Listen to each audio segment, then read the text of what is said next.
Good evening, ladies and gentlemen, and welcome to Sirhan on X, coming to you live from Cincinnati, Ohio, in the United States of America. And I hope everyone had themselves a wonderful 28th of July 2025 and a wonderful weekend. Miserable weekend over here in Cincinnati with all of the heat that's gone through. So I hope everyone's able to stay safe. But it's likely the final heat wave coming through the area or parts of the country this weekend because some temperatures, especially over here, are supposed to finally hit the fall weather as August begins, which means hoodie weather and leaves falling off the trees onto the ground. So you pick up the rake and rake up the leaves, which is something I'm going to have to do probably at that time once again. Did it last year, got a good workout out of it. So hope everyone had themselves a wonderful weekend, wonderful day. Hope those of you who had to work in this hot heat is able to stay nice, warm, and cool amidst all of these conditions. New platform, new studio, a bunch of new things going on here today. Soon, a new internet website that pertains to my website, and more live streams on now audio platforms as I'm trying to figure some of these new things out and new channels in the live stream field. So lots of new things coming up for myself within the next few weeks. I will share those with you as the time comes. Also, for those of you over there in Cincinnati, I will be there October 16th for a live show for the preview between the Pittsburgh Steelers and the Cincinnati Bengals. So, you Bengals and Steelers fans want to come out and hang out? Come on over. I welcome everyone, all fans of all platforms. I don't discriminate against everyone because I am fair across the board. Because I always said, one of my favorite fan bases to always talk football with is always Steelers fans. But I'm going to get right down to it here real quick. Of course, have to start with a somber note in the world of wrestling and probably a soul sucker because I know a lot of people had their soul sucked out of them, especially in the wrestling fraternity. Yours truly being one of them is, of course, the unfortunate passing of Terry Bollea, aka Hulk Hogan, Hollywood Hogan, whatever you want to call him. Many things. Before this thing went mainstream, wrestling was basically like it's basically territorial, as everyone knows. I mean, I'm not the in-depth wrestling guy like a lot of my followers or some others are. I'll try to talk about this as best as I can before I divulge into Hogan's impact. I mean, that's what it was. Territories, small areas, especially we talk about organizations like the WWF, which is owned by Vince McMahon Sr., and of course the NWA, Jim Crockett, among many others. And at one point, there was an individual named, especially up in Minneapolis, named Terry Bollea, known as Hulk Hogan. At a time when wrestling was about to start to make its mark, and represent the stature of what it is, one of the guys that basically transcended it as it is was none other than Hulk Hogan. Before it really went mainstream, it was basically you couldn't catch on many of these television circuits because no one knew about the industry or the business because it's basically territorial, especially in the South and the Midwest. And especially, and I say up north. Mentioned Minnesota. I say that's where I believe that's where Hulk Hogan was. Again, for my wrestling followers, you're more than welcome to correct me. Would apologize in advance if I don't know anything. But when wrestling really began to take off and hit the mainstream, it basically paralleled at the time when MTV met mainstream. If you know the old MTV videos from back in the early 80s, one of the driving forces was none other than Hulk Hogan because he was one of those larger than life figures when you think about, you know, what it became, not just regular names, just we call it kayfabe, face versus heel back in those days. And whenever you saw Hulk Hogan come out, or whenever you hear the name Hulk Hogan, if you were at home, you were glued to the television set. If you saw him wanted to buy a ticket, you saw the fact that this guy wanted to, and you wanted to purchase a ticket and watch this guy entertain the crowd. I mean, it was said wrestling ability not all that great, but in terms of entertainment value, that's what you got, and that's what Hulk Hogan was when he started to break through. I mean, we know about WrestleMania 1 with him and Mr. T versus Piper and Orndorff. But as that started to kick in, it's basically one of the more biggest events, in, not just in sports entertainment, but maybe in all of entertainment, because that was when all of a sudden the industry started to hit the television sets all across the nation, the newscasts, among many other things. And of course, you had celebrities getting involved. Of course, one was Muhammad Ali in the WrestleMania 1 Versace, I believe, was there among many others. And it was certainly about to take off in ways that no one thought the business would. And of course, uh, basically at that point, we know it became the World Wrestling Federation with Vince McMahon Jr. And basically, they had a vision. They put the vision together, and it basically just took off in ways that no one thought the business would take off to. And that's where Hulk Hogan's impact started to take place. And we know all the what he did. Packed Madison Square Garden with WrestleMania 1.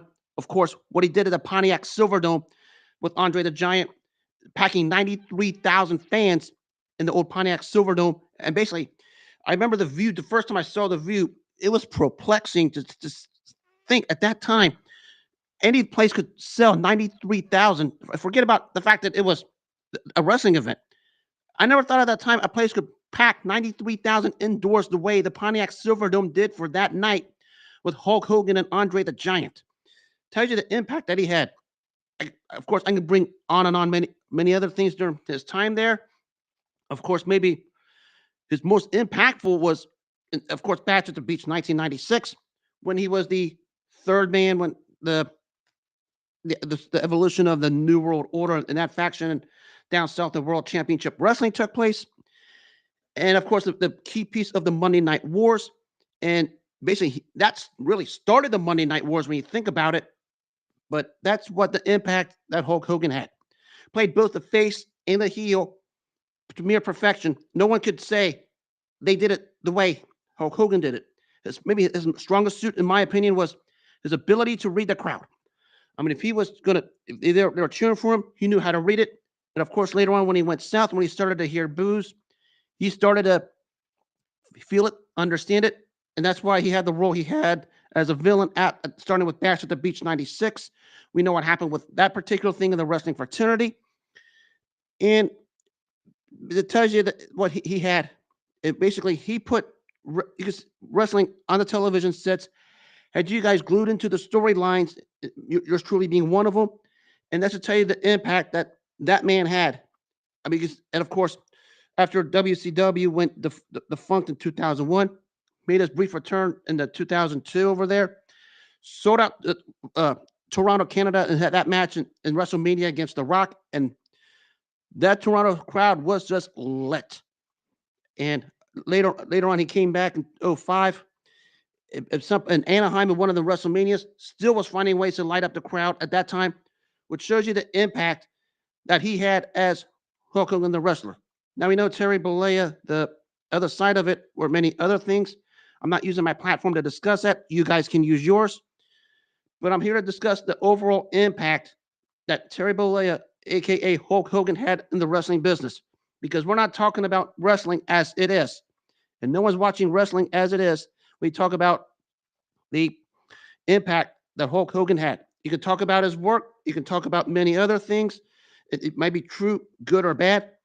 But his ability to read the crowd was none other. And basically, he knew how to read the crowd. And when he knew how to read the crowd, that's how Hulk Hogan became the larger-than-life figure, because he understood it. You know, he was the entertainer. Of course, a lot of celebrities came because of him. You think about Mr. T, you talk about Muhammad Ali, James Buster Douglas for that match with Savage in one of the WrestleManias. I can't remember which one. Of course, he went south to WCW. Guys like Sugar Ray Leonard, George Foreman, and of course, we know the big one, Dennis Rodman, was there with him. I mean, that should tell you the impact that Hulk Hogan had. And we see all the tributes that some of the guys, not during his time, but the ones that see today, pay their homage and respect to Hogan and his legacy after he passed throughout the weekend. That should tell you what he meant to the wrestling community, among many others. Yes, he did a lot of not so great things outside of it, but I'm not using the platform for it, and it's not the time to talk about it. But when you think about the run he had, it was certainly second to none, and that's what the lasting legacy of Hulk Hogan was. I mean, we're not having all the stuff on the television set and the media, and we're not having him on shows like Entertainment Tonight and the shows he had. We think about ones like Thunder in Paradise, among many others. Of course, back then they had the old wrestling, the thumb wrestling dolls back then. Hulk Hogan was one of the driving forces for that. That should tell you the impact he had. And it's basically second to none. And I don't think we're going to see anything remotely close in this lifetime in that industry to the impact Hulk Hogan had. Some others might have a distinction of the greatest ever over him, understandably so, depends what the criteria is with this industry, but his impact is second to none. It will never be touched. May God rest the soul of the immortal Hulk Hogan.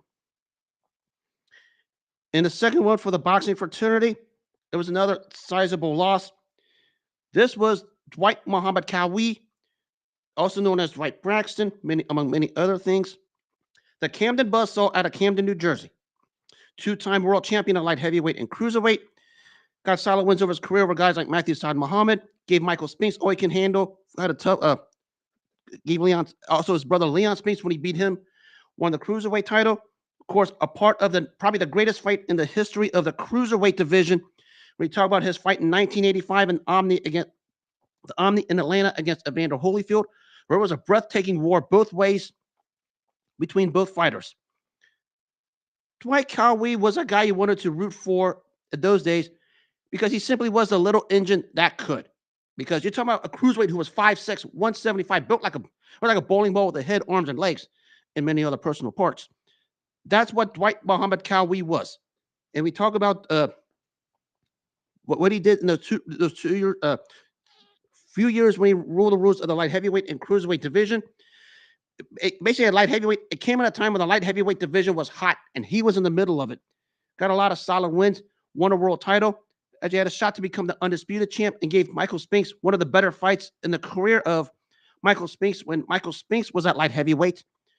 But when he moved up to cruiserweight, became the cruiserweight champion and made a couple successful title defenses before that super fight in 85 against Evander Holyfield. And after that fight, he did have to take a couple shots at heavyweight, losing an eventual rematch to Evander Holyfield and, of course, to George Foreman. Of course, battled addiction in and out of the ring, like a lot of the fighters did back then in the 70s and 80s. And still managed to continue on with his career until he had a fight in the early 90s, losing to Nate Miller. But maybe his biggest victory was outside of the ring, taking down addiction and basically helping others overcome addiction. And that was what Dwight Muhammad Qawi did after his career was over. Was involved in addiction counseling. I think there was some place over in New Jersey named after him, if I am correct. But that's what Dwight Muhammad Qawi did during his time. A standout fighter, two-time world champion, and a buzzsaw he was, because he was a punching machine that wasn't afraid to mix it up with anyone. And basically, a mini, you would call like a mini heavyweight. That's what Dwight Muhammad Qawi was. He was the one you always wanted to root for, especially when he fought in Philadelphia and New Jersey, where he knew how to sell out the Blue Horizon and the Trump Plaza and the Trump Taj Mahal, respectively, for those two states. And when you saw him fight, you wanted to root for him. He was that little engine that could, and he was like the Energizer Bunny for that time in the boxing business, because he was certainly one that knew how to fight. Certainly a legend without a doubt. Dwight Muhammad Qawi passed late last night. I found out while I was at work, and I couldn't even think straight for the remainder of my shift. So may God rest the soul of Dwight Muhammad Qawi. All of us in the fight fraternity, we all love you during your time. You're certainly a legend, certainly an icon in your own right. Thank you for your time here, Dwight Muhammad Qawi. You basically got fight fans watching you because you knew how to deliver the action. Now to another topic that took, so it takes care of, lay back up here, that takes care of that part. I don't like starting out with somber stuff, but when you think about the impact Hogan had in the wrestling fraternity as well as pop culture, and what Dwight Muhammad Qawi did out east in the boxing fraternity, they deserve their respect, and I took the minutes to acknowledge it for the two of them. Now to the NFL. Big news over the weekend here in Cincinnati. Shemar Stewart finally signed, and basically everybody's all over the place over here in Cincinnati. I'll touch on the Bengals fans and the Cincinnati media here in a minute, because I got a lot to say to you guys about what took place over there over the weekend. But I'll get to that, you guys, in a second. But to Shemar Stewart, yeah, you got the contract, but the Bengals got the language they wanted, so they still had all the cards. They controlled everything. It was Stewart and his agent who basically was the ones that balked simply because they knew they couldn't do anything else. And at the end of the day, that's what happened. Shemar Stewart basically has been at camp yesterday and today, saw the video footage. Okay, it is what it is. I mean, the guy's a defensive end. He's an athletic defensive end. He was playing with second stringers against second teamers. Everybody's acting like they got the reincarnation of a peak Trey Hendrickson. That doesn't even work that way. The guy got it because he wanted to be paid everything up front. Bengals said, okay. But as long as the Bengals got the language in that contract, that was the only thing that mattered. And basically, in hindsight, everybody thought Stewart won the deal. No. I almost wanted to say win-win, but it was more like 60-40 where the Bengals won because they wanted the language in the contract, and that's what they got. Basically, at the end of the day, all this turnout was just for an additional $500,000, which in today's NFL is basically the equivalent of pocket change in your pocket, basically a bunch of nickels, dimes, and quarters. So I don't know what Shemar Stewart and the Bengals fraternity think if they thought they won the deal. Now, I know that they like to still take shots at ownership, which I don't, because that's been done for 3.5 decades. You can't make a tiger change its stripes. So I stopped worrying about what the Bengals ownership does. But with Shemar Stewart, at least he's on the field, and at least he's in camp, and at least that saga is over. Now, of course, there's the other saga with Trey Hendrickson, which I'll touch on that more when I know more about the details. They say there's about a weird offer is only like 5 to 6 million, 6 to 10 million a piece, which I don't know how credible it is because there's so many uncredible sources in the football community as well as the Cincinnati media. But they got Shemar Stewart. At least they got someone on the edge for now. What happens down the line? Who knows? But everyone's going to have their opinions about Shemar Stewart. He's already polarizing as a rookie here in Cincinnati because both sides, it's from, okay, we got the greatest thing ever to a guy who doesn't want to be here. See, he's already a polarizing figure, and they're ready to label him a bust when the guy hasn't even taken an NFL snap yet. And then the people they're trying to say he's the second coming of what Trey Hendrickson was when Hendrickson first came here 4 years ago. There's no middle ground with this. So let's see where this one goes. I'm not going to anoint anything.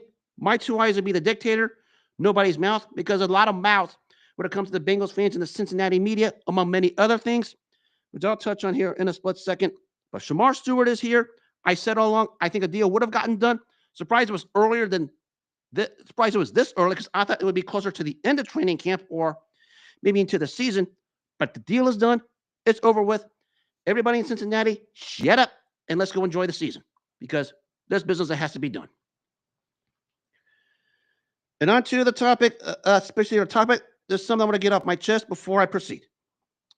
And this goes to everyone affiliated in Cincinnati in every single which way possible when it comes to the Bengals media, the Cincinnati media, the Bengals podcasters, and the Bengals superfans. And I'm going to say this respectively. You guys have this weird, bizarre narrative to where you pick and choose who you want to talk about, who you want to prop up, the certain events that you want to talk about, and certain events you want to prop up. There was a disgusting incident that took place Saturday night in the heart of Cincinnati. I'm not going to talk about it. If you guys follow it, especially in the cultural and political platforms, you know what happened. While everyone is so fixated on Madden ratings, while everyone is so fixated on what's going on in training camp, that thing was being swept under the rug as if nothing happened. Somebody was laid out in the middle of the street in Cincinnati while everyone in the Bengals community and the Cincinnati media just swept it under the rug. This is why I stopped dealing with a bunch of you guys last season, and that's why I'm going to continue to stop dealing with you guys, because you guys want to force your narratives down other people's throats while you guys worry about this going on and not pay attention to a lady, an innocent lady, who was just laid out in the middle of the street in Cincinnati and just act like that didn't happen. That's the biggest problem I've had. You guys do the same thing when it comes to local media. You guys do the same thing when it comes to local sports. Why? Because that's your narrative. That's why when you guys talked about all the forcing the things down other fans' throats, that's what I talked about last season. Does anybody see me do that? No. Why? Because I learned how to stand back, pull back, and watch you guys just make fools of yourselves. And that's why I threw you all under the bus back in January. Plain and simple. There was an incident. An innocent woman was laid out. Nobody wanted to do anything about it. No one wanted to say anything about it. The Cincinnati media, the Bengals media, and the Bengals fans, you guys continue to disgrace yourselves every single which way possible. And I said all along, if you want to come at me, I'm not a hard guy to find. I entertain conversation every single which way possible. But that's why I got rid of you guys, most of you guys last season. It was just a joke. It was just an embarrassment. And it was just sickening how you guys forgot about this And you guys want to dump it on everybody else and blame everyone else for your own failures. It's narcissism at its finest, and that's why I stopped. There's a reason why. There's only a small few of you guys, and you know who you are. I look forward to meeting you guys soon that I talk to, who I respect and love the hell out of. I mean, I love the hell out of everyone.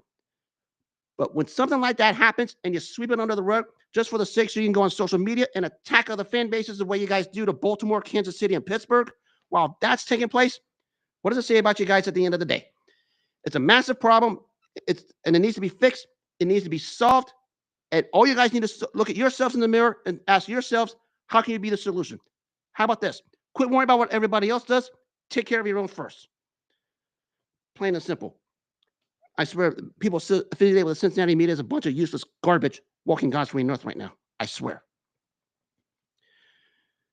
And speaking of Cincinnati fans, over the week, everybody knows there's the Major League Soccer thing that took place. And I guess key players like Lionel Messi of Miami FC didn't play, and they were pushing for a suspension, and they got it. But guess what happened Saturday? All you guys affiliated with FC Cincinnati just made fools out of yourselves again because you laid an egg against a Lionel Messi-less Inter Miami team to not even be able to score a goal. I don't care about what happened in the last 3 minutes. You had 90-plus minutes to score a goal against a team who was missing its premier superstar. You're talking one of the premier superstars in all of soccer. You go to Miami after you clobbered them last week. You clobbered Miami last week. You go down there and you laid an egg against a Messi-less soccer team, and you make fools of yourselves. You just look absolutely stupid right now because you came out here pressing for Lionel Messi to be suspended because he didn't show up in a Major League Soccer game. You got it. Okay? Understood. But you go down there, and make a fool out of yourselves by not being able to score a goal on that team. I mean, the final score was 0-0. I mean, I get it. They lost. They didn't have their premier superstar, Lionel Messi, which anybody in the soccer community knows the level of a superstar Messi is. He's not on the field. You're FC Cincinnati. You're battling for a supporter shield position. You were number one across the board. You go to Miami and you embarrass yourself. It's an embarrassment what you guys did down there, going to Miami without Lionel Messi and basically just deliberately laying an egg, being shut out down there in Miami. And basically, right now, you guys are trying to make excuses for it. There's no excuse for it. You had 90 minutes to put them away, and you couldn't get it done. So you better explain that one to me. You had 90 minutes to beat a team on their home turf without its premier player, and you just got goose-egged. Granted, they didn't score a goal either, but that's beyond the point. How the hell do you wind up 0-0 in 90-plus minutes against a team without its premier superstar? That's something you guys in Cincinnati, again, make fools of yourselves over certain things like that. And that's why I quit dealing with all of this. That's why I didn't partake in all of this, begging the Major League Soccer to suspend Messi, which they wound up doing. I get why they did it. It's bizarre, but I get it. But for you to do that, to go onto social media platforms and beg Major League Soccer to have Lionel Messi suspended, and to go down there to Miami and lay an egg intentionally and deliberately while embarrassing yourselves in the performance you had down there in Miami Saturday night, speaks a lot to who you guys are at the end of the day. Karma came knocking on your door, and you darn got it. Congratulations. I hope you guys are proud of yourselves. Because if you're going to put someone like that, ask for a suspension, and beg for it on social media, you better go out there and you better back it up, because you certainly didn't. Saturday night is basically a flaw was exposed on you guys again. You have league play coming up over the next few games. Shut up, handle your business there, fix the flaws, because you guys have a shot to be the premier team in Major League Soccer with a supporter shield. Don't blow the opportunity, because this will come back to haunt you if it doesn't. And I'll be the one to let you know about it. Now I'm done with Cincinnati news for a while, because I'm done with them tards over there, because my goodness. Anybody knows me knows I'm here and they're there. I'm going to leave it that way. Now back to the NFL. Two prominent wide receivers. We'll start with the first one, get this one out of the way. Of course, it's Terry McLaurin in the holdout in Washington, saying he wants a contract north of what DK Metcalf got in Pittsburgh. Don't know if remember the guarantees. Remember, he got the trade from Seattle. They paid him, I think, like 5 years, 100 some odd mil. A guarantee, I think, per year in the range of $33 million. Well, this is a two-part process. First of all, if I'm Washington, I might as well just be pulling that guy in the room and having a conversation. But if Terry McLaurin thinks he's worthy of a contract similar to what CeeDee Lamb, Jamar Chase, and Justin Jefferson got, he's a bit delusional. I mean, I said along, I think Washington should just sign the guy. I mean, they have to. He's the only receiver they really have. But if he thinks he's worth that much money, he needs to be checked a little bit. I mean, he's as good as any receiver in the league. I mean, if I had a top 10 wide receiver list of right now, he's on it. How the hell are you going to tell me you're worth the dollar figures that Jamar Chase, Justin Jefferson, and CeeDee Lamb, widely regarded as the top 3 wide receivers in the National Football League? I mean, not just pick and choose. Basically across the board, top 3. I mean, Chase, Jefferson, Lamb, pick your poisons. But if you're Terry McLaurin, I get why you want to be paid like that. But if you think you're really worth that much, you better check yourself a little bit, because I get it. They need you as much as you need them, because you're the top receiver over there in Washington. I got it. But to think you're worth that much maybe explains why Washington's been balked in terms of trying to give you a contract or a check to sign, because you think you're worth that much of a money. I get it. I understand it. I get that's how the value is in today's NFL. And basically north of Metcalf is Lamb, Jefferson, and Chase. So if you think you're in that category, I get you want to be paid. But if you think you're worthy of that much or in that category, you need to be checked a little bit. That's all I have to say. Maybe I'll take a page out of what took place in Denver today when Denver extended Cortland Sutton 4 years, I think like $92 million. Don't remember the guarantees. Rounds out to about 24 a year. Understood, because Sutton is the premier target for Bo Nix in Denver. Solid contract, solid all the way around. Win-win for both sides. Sutton gets stability. Broncos keep their number 1 guy, their top target for Bo Nix, who's going to be a problem for the next few years in the AFC wildcard picture.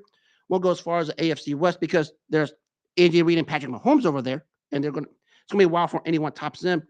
May take Reed and Mahomes retiring before someone wins that division. But Cortland Sutton got the contract, deserved stability.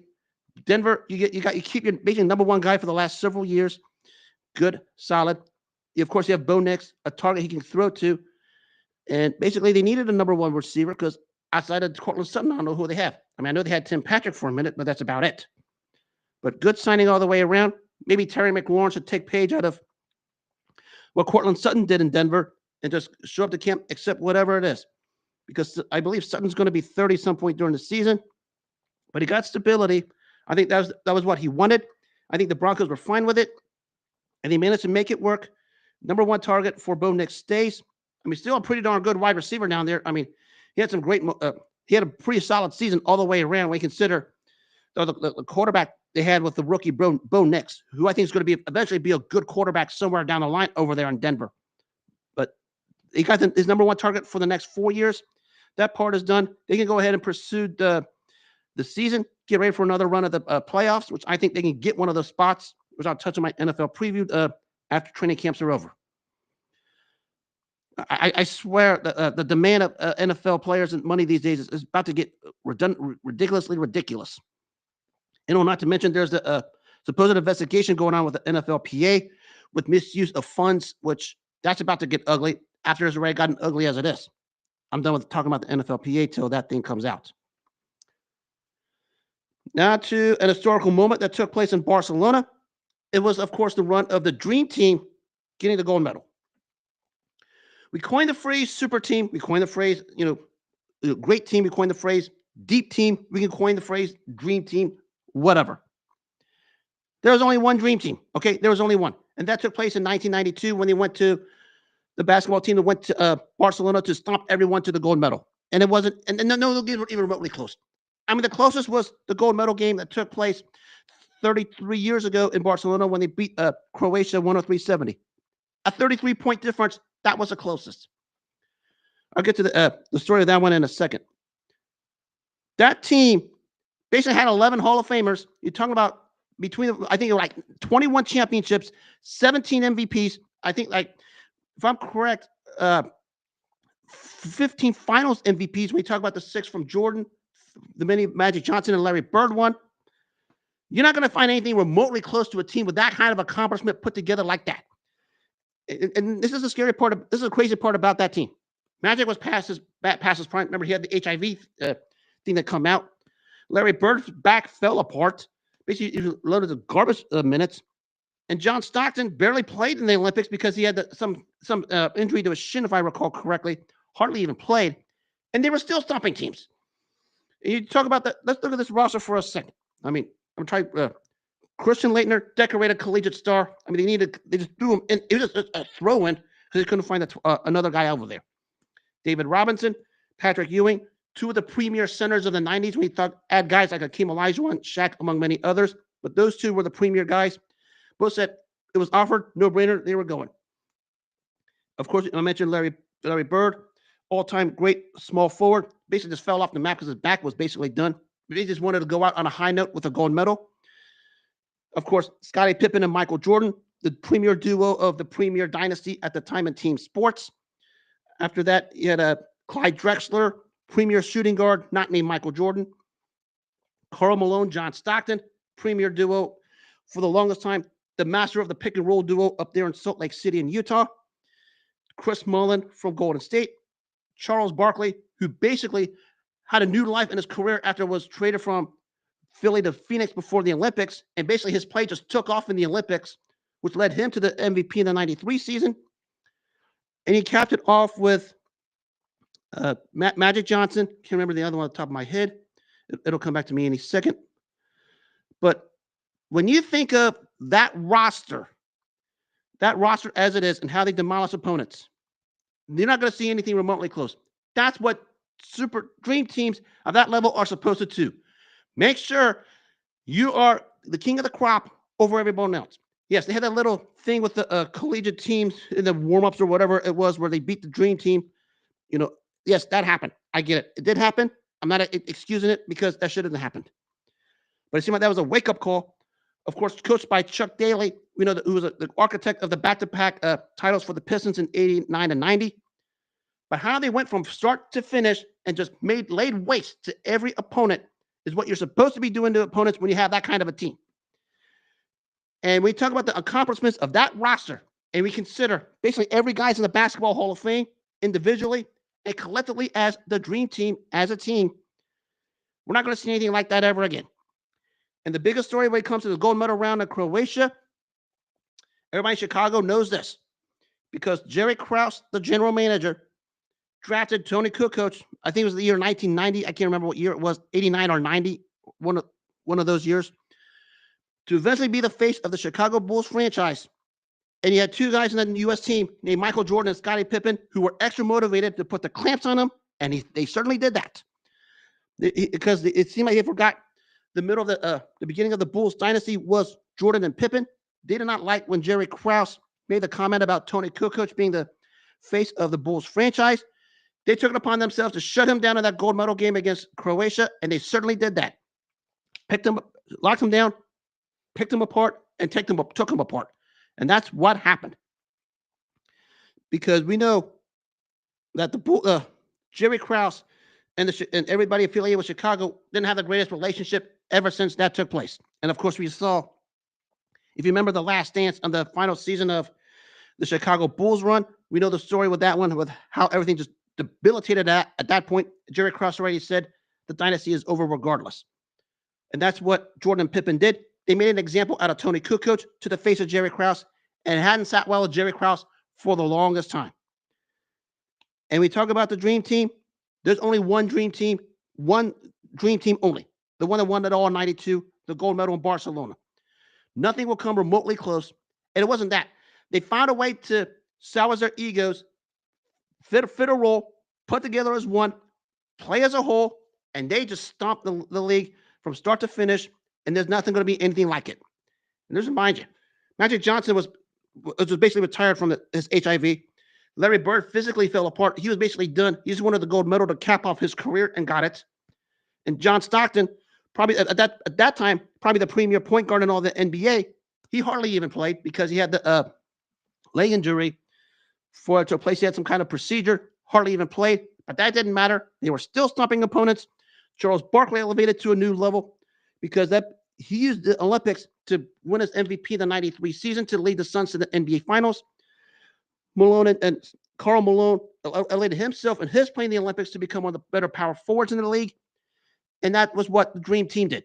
And of course, Michael and Scotty continued their run to win 4 more titles over the next 6 seasons. But no one is going to have a roster quite like that when you consider the career accolades they all had.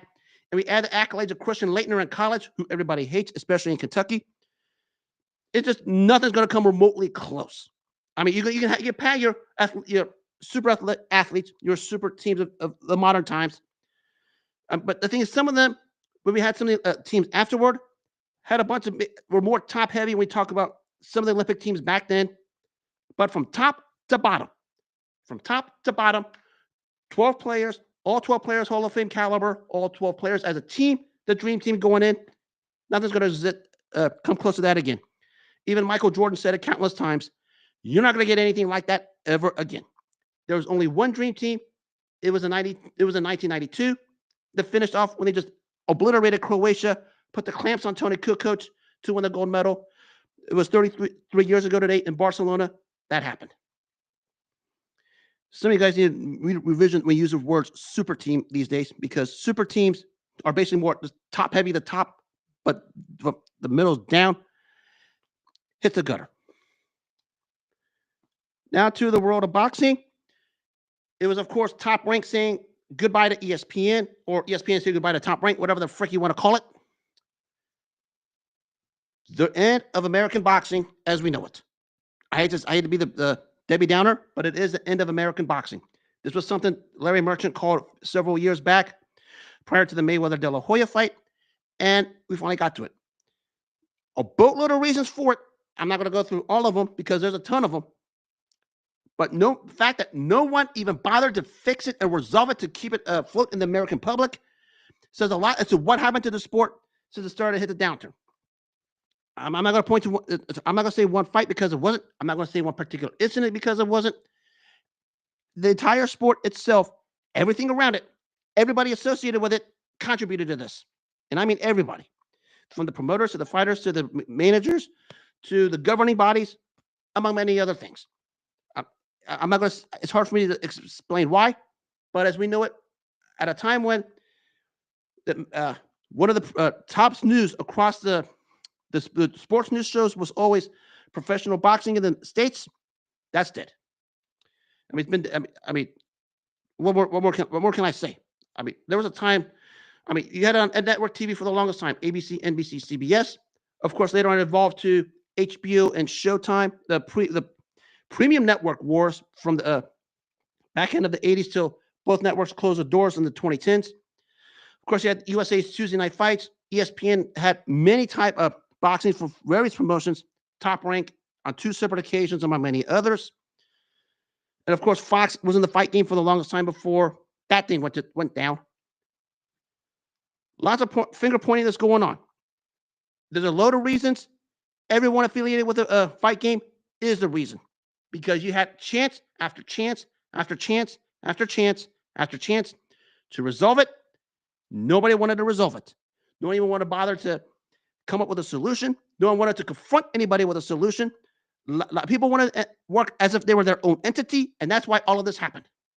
It's one thing to do it as a competitor. Excuse me. It's one thing to do it as a competitor, but when you operate as your own entity, the way many of these fight promoters and many of these fight managers did for the longest time, among many other things, this was coming. I mean, I'm surprised it took this long. I thought maybe we had this maybe several years before. Surprised it lasted as long as it did.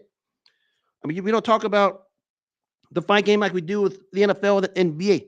There was a time when boxing was always a lead topic among all the sports and all the Sports Center shows, all the CNN sports shows, among many others. But now those days are long gone. Of course, part of it is we don't have the real captivative personalities like an Ali, Ray Leonard, Mike Tyson, among many others to be the segue for it. But there's more reasons to it.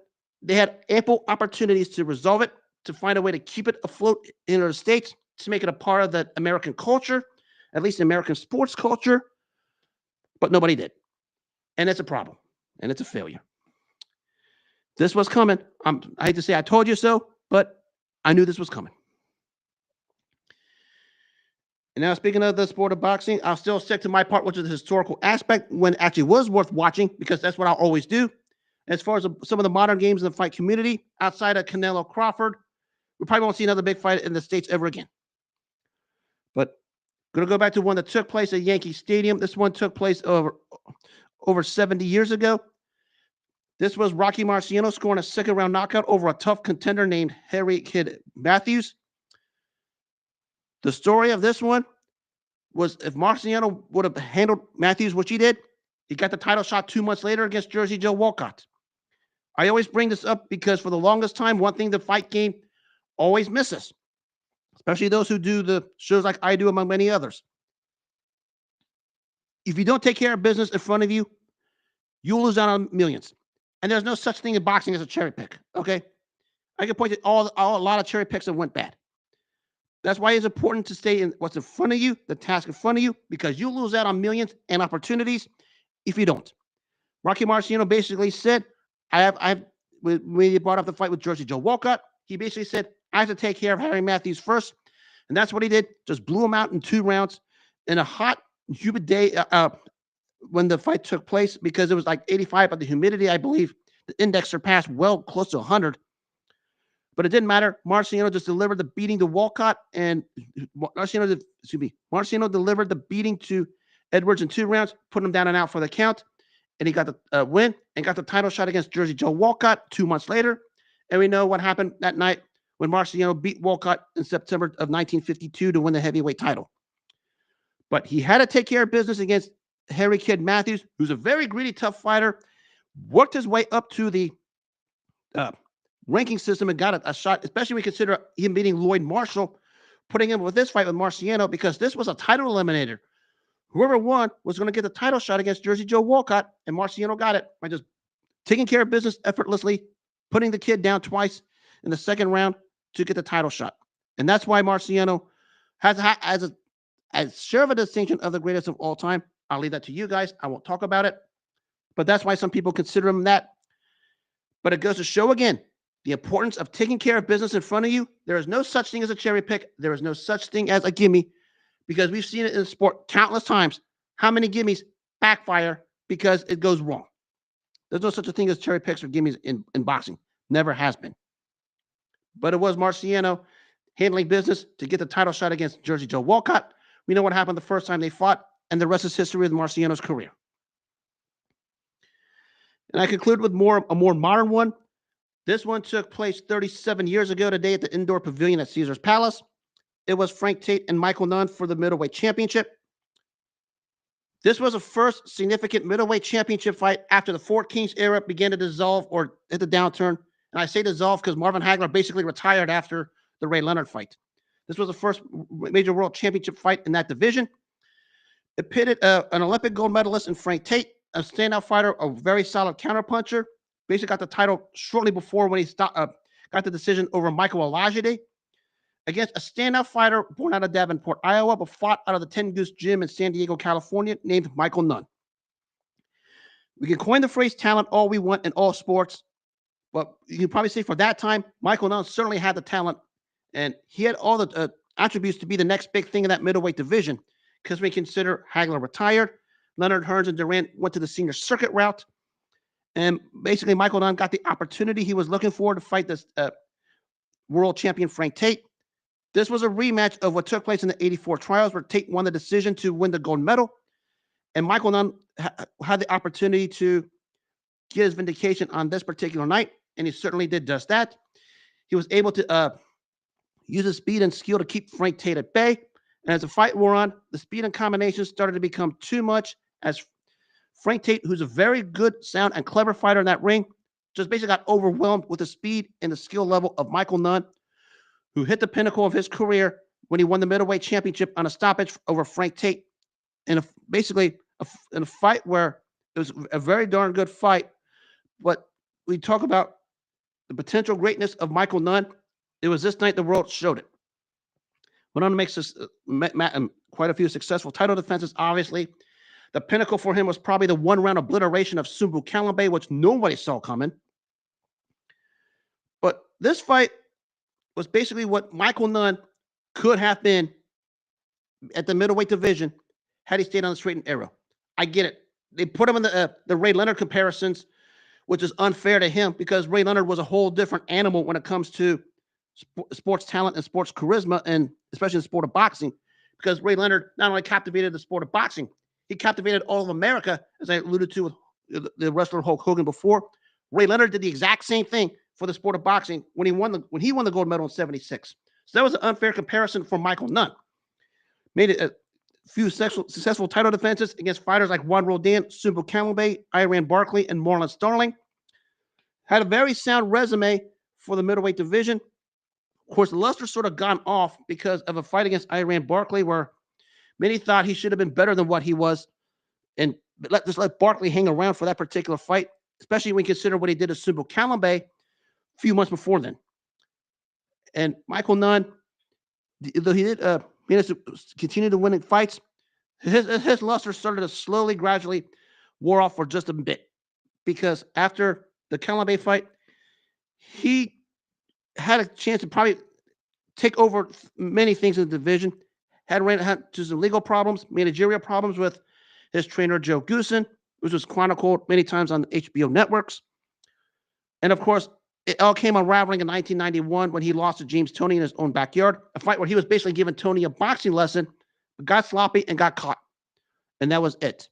Yes, he won a second world title from Victor Cordoba at super middleweight and was headed toward a rematch with James Toney, but lost it to a journeyman named Steve Little overseas, which shows the inconsistencies of Michael Nunn that took place in his career as it was going on. A standout southpaw, a standout talented southpaw, a worthy Hall of Famer element. He was a worthy Hall of Famer when he got in. I don't know, it was this year or last year when he went in. He was worthy of it. But this was a case of somebody who was great. And he was pretty darn good. I'll give him that. Good, borderline great, but should have been more because the fundamentals of the discipline started to fade. And we talk about Michael Nunn. Of course, we know what happened to him many times, many years in prison for whatever he did in Davenport, Iowa. I can't remember. I would say it's drug trafficking or something to that extent. I don't know. I don't even want to talk about it. But Michael Nunn was surreally talented. And the fact that they want to peg him to be the next big thing after the Four Kings era started to decline or Myron Hagler retired, maybe it's a bit unfair to him. Maybe it was a bit extra pressure. I don't know. But that's a heck of a pedestal to put him on when you consider what the Four Kings era was before then. And the Four Kings era, we know, it's the gold standard of boxing eras, period. And I think Michael Nunn, to put Michael Nunn in that category and start to put him in that particular conversation, because they were talking about him fighting even a Hearns or a Leonard at one point, which, at that point, I don't think either guy would have entertained it because they were in their downturn. But that's sort of unfair to Michael Nunn because when you consider what that was to him, I mean, he's a phenomenal fighter. I'll just leave it at that. I could go many routes with this. I don't like to do this myself because I think to compare eras, especially when you consider transitional eras from what the Four Kings were to what guys like Michael Nunn and eventually later on a guy like Mike McCallum and Julian Jackson had, was pretty unfair. I mean, that was an elite era. I mean, I don't know if it was that got to Michael Nunn or what, because he had all the talent in the world, and he showed it 37 years ago today when he beat Frank Tate for the title. But what happened to him after that? It's a bit of eyebrow raiser, especially after Kalambay, because nobody did to Sumbu Kalambay what Nunn did on that night in February of '89. The perfectly placed left hand, and Kalambay just slept. So I don't know what happened to Nunn after that. I mean, he was still winning fights. He was still winning world titles. Don't get me wrong. Still having a nice resume. And basically, when he carried a blown-up welterweight and Marlon Starling the distance, albeit Starling for the most part was just basically a defensive fighter that night. But Nunn, at times, he was great. But we talk about the ability to impress. Something was missing. I don't know what it was. It's not a shot on Michael Nunn, who's a phenomenal fighter and a valid Hall of Famer. But another case of a fighter that probably should have been more than what he was. Now for the loser, Frank Tate. Never got a few more world title shots. Lost to Lindell Holmes at 168 and twice to Virgil Hill at 175. Solid fighter. Basically, Of course, the gold medal when he won it at 84, a part of one of the premier Olympic teams in boxing history. But after he won the world title, never got to that point. Still managed to get some solid wins in his career. Maybe the biggest one when he won the North American title from Andrew Maynard in 1991. But that was basically it for him. A very good, solid fighter himself, just like Nunn was, but never could get to that next level. He did win the world title from Michael Nunn, but that was after Marvin Hagler retired and Ray Leonard just wanted to go on as many vacations. That was about it. But it was 37 years ago today when Michael Nunn hit his pinnacle, when he beat Frank Tate, who was a very darn good middleweight champ at the time going in.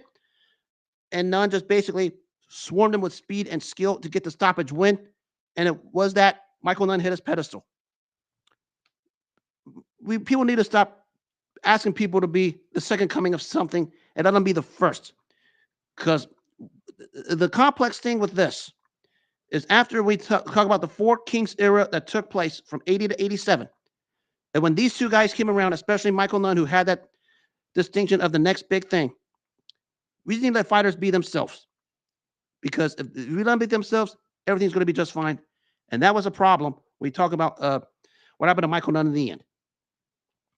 I mean, he was, especially the capper for me was when he lost his super middleweight title to Steve Little, because he was trending toward a rematch with James Toney in an all super middleweight unification, which goes to show again, as I talked about, you better handle business in the sport. If you don't handle business in the sport, especially the right way, because boxing is more show me than say the NFL or the NBA, where it's more about W's and L's. And boxing is more about how you get the W's. You can't impress enough, you lose out on a lot, and there are people that will be turned away from you. You lose out on a lot.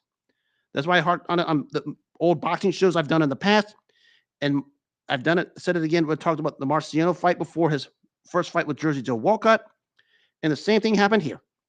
Because Michael Nunn had the chance to do something throughout his career, even though he did win world titles, just a chance to maybe go something more than that. Something was missing. I mean, even after Joe Goosen, he had the great Angelo Dundee in his corner. I mean, we know how great Angelo Dundee is. I mean, he was in Muhammad Ali's corner. He was in Sugar Ray's corner. He was in George Foreman's corner when Foreman shocked Michael Moore. You thought maybe he could do something with Michael Nunn. He couldn't. Maybe it's more Michael Nunn than anything else. And it's not a shot on Michael Nunn, who's a good fighter, but that is what it is at the end of the day. The opportunity is there. Seize it. Take advantage of it. Don't just take advantage of it. Leave a lasting impression to make people want to come see you again. That's what it comes down to at the end of the day, especially in the sport of boxing.